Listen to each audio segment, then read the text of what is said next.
जो second wave थी, देश के लिए सेकंड वेव थी, हमारे दिल्ली के लिए तो ये चौथी वेव थी। इसका बड़ा संघर्ष और बड़े अनुशासन के साथ सब लोगों ने मिलके, दिल्ली के 2 करोड़ लोगों ने मिलके इसका सामना किया और इस पे काबू पाने में हम लोग सफल रहे। इसमें यहाँ पे बहुत सारे डॉक्टर्स मौजूद हैं। हमारी डॉक्टर फ्रेटर्निटी ने, हमारे नर्सेज ने, पैरामेडिक स्टाफ ने, सफाई कर्मचारियों ने बहुत बढ़ चढ़ के भूमिका अदा की। कई कई डॉक्टर्स को मैं जानता हूं जो कई कई दिन तक अपने घर नहीं गए। उन सब के प्रति दिल्ली की जनता की तरफ से मैं आभार व्यक्त करता हूं। इस चौथी वेव में, ये बहुत भयंकर थी, ये चौथी वेव बहुत भयानक थी। आप इसी बात से अंदाजा लगा सकते हैं कि जो पहली वेव आई थी उसकी पीक केसेस, डेली केसेस लगभग 4,500 के करीब थे। जो दूसरी वेव सितंबर में आई थी पिछले साल, उसमें लगभग 6,000 के करीब केस थे।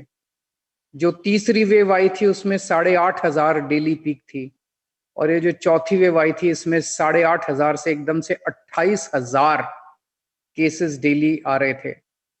और केवल नंबर ऑफ केसेस नहीं बढ़े, बल्कि उसकी इंटेंसिटी भी बहुत ज्यादा सीवियर थी। बहुत इस बार जो लोग बीमार पड़ रहे थे, बहुत ज्यादा बीमार पड़ रहे थे, और इस बार हमने कई सारे लोगों को खोया। अगर आप चारों तरफ अपने लोगों से बातचीत करें तो ऐसा लगता है कि शायद ही ऐसा घर था जो कोरोना से अछूता रहा। कोई ना कोई बीमार कहीं हर एक के घर में पड़ा, और कई लोगों को, अपने लोगों को लोगों ने खोया। पर हम सब लोगों ने मिलकर इसका मुकाबला किया, और इसमें इंडस्ट्री का जो पार्टिसिपेशन था उसके लिए मैं बहुत बहुत शुक्रगुजार हूं। खास तौर से रोशनी जी का मैं शुक्रिया अदा करना चाहता हूं आज इस मौके के ऊपर, क्योंकि मुझे याद है जब कोरोना के बीच में हमें जरूरत पड़ी, मैंने रोशनी जी को फोन किया। मैंने उनको कहा जी हमें 6,000 सिलेंडर चाहिए। सो उन्होंने कहा कि हाँ हम बिल्कुल मदद करेंगे। सो मैंने उनको कहा आपका बहुत बहुत शुक्रिया। सो उन्होंने कहा शुक्रिया अदा करने की जरूरत नहीं है, हम भी दिल्ली वाले हैं, हमारा फर्ज बनता है। इसी तरह से दिल्ली वालों ने मिलके जिस तरह से एक साथ हाथ से हाथ बढ़ा के, कंधे से कंधा बढ़ा के, और भी बहुत सारे कॉरपोरेट्स हैं जिन्होंने इसमें हम लोगों की मदद की, उन सबका मैं तहे दिल से शुक्रिया अदा करना चाहता हूं और दिल्ली की जनता की तरफ से आभार व्यक्त करना चाहता हूं। अब अपने को थर्ड वेव का डर है, और जो यूके से, इंग्लैंड से जो संकेत मिल रहे हैं, वहां पे ऑलरेडी थर्ड वेव का प्रकोप बढ़ता जा रहा है। वहां पे केसेस काफी ज्यादा बढ़ते जा रहे हैं। इसके बावजूद कि वहां पे 45% वैक्सीनेशन लग चुका है, फिर भी केसेस बढ़ते जा रहे हैं। बता रहे हैं इंटेंसिटी कम है। तो उसको मद्देनजर रखते हुए अपने को हाथ पे हाथ रख के नहीं बैठना, अपने को पूरी तैयारी करनी पड़ेगी, और वही तैयारी पूरी शिद्दत के साथ आपकी सरकार कर रही है। हम लोग हाथ पे हाथ रख के नहीं बैठे।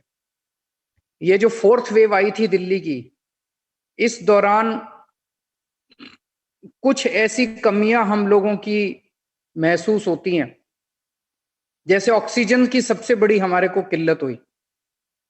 दिल्ली इंडस्ट्रियल स्टेट नहीं है, तो दिल्ली अपने से ऑक्सीजन प्रोड्यूस नहीं करता। दिल्ली के अस्पतालों में जो ऑक्सीजन चाहिए दिन में, वो बहुत कम मात्रा में चाहिए होती है, वो बाहर से आती है, दिल्ली के बाहर से आती है। लेकिन जब कोरोना का हुआ तो दिल्ली में ऑक्सीजन की जरूरत बहुत ज्यादा बढ़ गई।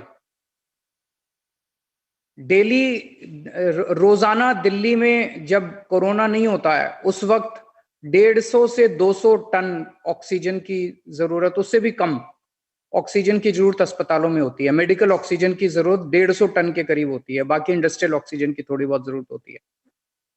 और जब कोरोना हुआ तो एक दिन में 700 टन ऑक्सीजन तक, बिकॉज जो भी मरीज आ रहा था उसको ऑक्सीजन की जरूरत पड़ रही थी, जो भी मरीज आ रहा था उसको ऑक्सीजन की जरूरत पड़ रही थी। एकदम से 700 टन ऑक्सीजन की जरूरत पड़ गई। अब 700 टन ऑक्सीजन एकदम से कहां से आए? ना हमारे पास प्रोडक्शन थी, ना हमारे पास टैंकर थे, केंद्र सरकार ने अगर हमें कह दिया कि चलो हरियाणा से ले आओ, उत्तर प्रदेश से ले आओ, तो लाने के लिए टैंकर नहीं थे हमारे पास। बहुत ज्यादा दिक्कत आई हमें। तो अब अपने को तैयारी करनी है, हाथ पे हाथ रख के नहीं बैठ सकते। तीसरी वेव आने के चांसेस काफी रियल हैं। जब तीसरी वेव आएगी तो हम ये नहीं कह सकते कि हम बीच में हमने कुछ नहीं किया। तो आपकी सरकार इस वक्त युद्ध स्तर के ऊपर काम कर रही है। अभी परसों ही आप लोगों ने देखा होगा कि मैं ऑक्सीजन स्टोरेज टैंक्स का उद्घाटन करके आया, क्योंकि दिक्कत एक ये हुई कि ऑक्सीजन अगर बाहर से आ भी जाए, कहीं से मान लीजिए हमें ज्यादा ऑक्सीजन मिल जाए, तो उसको स्टोर करने की कैपेसिटी नहीं अपने पास दिल्ली में। तो परसों 3 ऑक्सीजन स्टोरेज टैंक्स का उद्घाटन करके आया, क्योंकि दिक्कत एक ये हुई कि ऑक्सीजन अगर बाहर से आ भी जाए, कहीं से मान लीजिए हमें ज्यादा ऑक्सीजन मिल जाए, तो उसको स्टोर करने की कैपेसिटी नहीं अपने पास दिल्ली में। तो परसों 3 स्टोरेज टैंक्स 57 टन ईच के हम लोगों ने इनॉग्रेशन किए। परसों 2 लगभग 13.5 टन के हमने 2 ऑक्सीजन मैन्युफैक्चरिंग प्लांट इनॉग्रेशन किए। और आज मुझे बेहद खुशी है कि दिल्ली के 9 अस्पतालों में लगभग 22 ऑक्सीजन प्लांट इनॉग्रेट किए जा रहे हैं। इनकी कंबाइंड कैपेसिटी 17 टन के करीब है। तो 22 ऑक्सीजन प्लांट, ये बहुत बड़ा डेवलपमेंट है, बहुत बड़ा काम है। इसमें जितने भी लोगों का सहयोग है, सभी हॉस्पिटल्स का, HCL का, मारुति का, सभी इंजीनियर्स का, PWD का, मैं सब लोगों को आपको बधाई देता हूं, सबका शुक्रिया अदा करता हूं कि आप लोगों ने इतने कम समय में, महीने 1.5 महीने के अंदर आपने 22 प्लांट शुरू कर दिए। अब टोटल 27 प्लांट अपने चालू हो गए दिल्ली के अंदर। इसके अलावा 6 प्लांट्स केंद्र सरकार ने चालू कर दिए और 7 और प्लांट केंद्र सरकार के आने वाले हैं। मैं केंद्र सरकार का भी तहे दिल से शुक्रिया अदा करता हूं।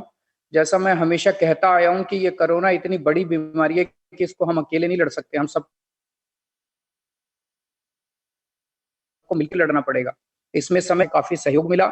मैं केंद्र सरकार का भी शुक्रिया अदा करना चाहता हूं। और जुलाई के महीने में और 17 प्लांट्स जुलाई के महीने तक लग जाएंगे।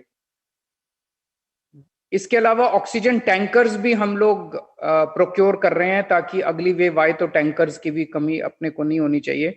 तो जो भी कई सारे स्टेप्स उठाए जा रहे हैं, और मैं उम्मीद करता हूं, भगवान से प्रार्थना करता हूं कि 3rd वेव ना आए, और उसके पहले हम लोग वैक्सीनेशन का प्रोग्राम हमारा अच्छा चल रहा है। केवल जब वैक्सीन की कमी होती है तब दिक्कत आती है, अदरवाइज हमारा जहां वोट वहां वैक्सीनेशन का कार्यक्रम जो पिछले हफ्ते शुरू किया गया था वो बहुत अच्छा चल रहा है। तो मैं आप सब लोगों को फिर से बधाई देता हूं और उम्मीद करता हूं कि 3rd वेव ना आए, और अगर आए तो हम इसी तरह से मिलके उसका भी सामना करेंगे। Subscribe now and press the bell icon. Never miss an update.